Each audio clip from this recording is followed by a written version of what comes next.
Vou recordar os velhos tempos.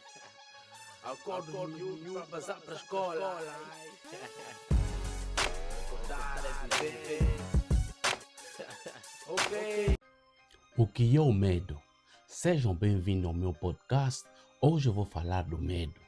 Quando éramos crianças, as nossas mães diziam: não vais ali, não chega tarde, sai já da rua, cuidado com quem andas. Aquele teu amigo ou amiga não é boa companhia. Na altura, parecia controle, parecia exagero, parecia chatice. Mas hoje, a pergunta é outra. Será que aquilo era só autoridade? Porque agora crescemos e agora alguns de nós somos pais. E o mais pesado é isto.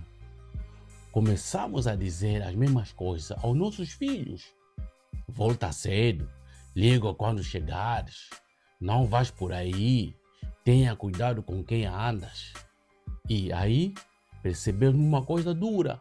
A nossa mãe não só falava para mandar, estava com medo. Medo de perder um filho, medo da rua, medo de uma chamada má, medo de ver alguém sair de casa e não voltar. Pensamos que era exagero, pensamos que era só chatice, mas hoje eu pergunto: será que as nossas mães estavam a mandar ou estavam com medo? Que vem a verdade, a nossa vida sempre foi rodeada de medo. O político tem medo das eleições, o jogador tem medo de falhar o penalti, o estudante tem medo da prova, temos medo do fim do mês. Vocês sabem do que eu estou a falar. O homem tem medo de chorar. Então eu pergunto: o que é o medo? O medo não é pequeno, o medo manda em vidas. Muita gente fala do medo como se fosse uma coisa leve, como se fosse um nervo, como se fosse só uma fase. Mas não, o medo destrói vida sem disparar uma bala.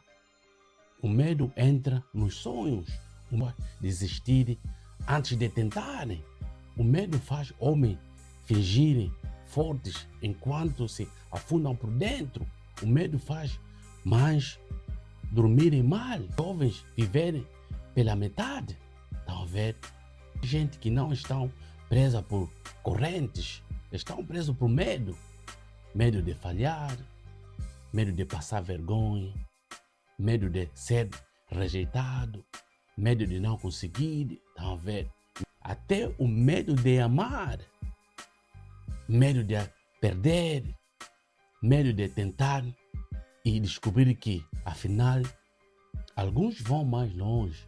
Dizem: eu não tenho medo, mas vou esperar o momento certo. Acha que é maturidade, mas às vezes não é sabedoria nenhuma. O medo existe. O medo começa em casa.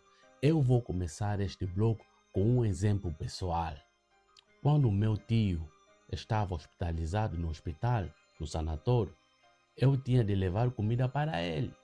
No hospital não havia energia e estava muito escuro. Eu tinha medo de entrar e ficava na porta, ou fiquei na porta a pensar: entro ou não vou entrar? Mas pensei no meu tio, entrei, entreguei-lhe a comida, ele comeu. Estão a ver? Combati o medo naquele momento. Muita gente já ouviu esta frase: essa criança não tem medo. Mas o que aconteceu com a criança que não tinha medo? Ela cresceu e com o tempo descobriu que a vida também assusta. O medo entra cedo na nossa vida.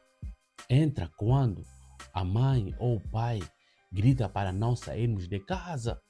Entra quando ouvimos histórias de assaltos, violência, desaparecimento e acidentes. Entra quando vimos o sofrimento dentro da própria família. O pai não tem trabalho, o irmão estudou, mas não está a encontrar trabalho. A mãe é zungueira, volta sem negócio porque a polícia deu corrida. A ver, o medo muda de cara, mas continua a sentar-se na nossa mesa. Já não temos medo de monstro embaixo da cama ou de escuridão. Agora temos medo.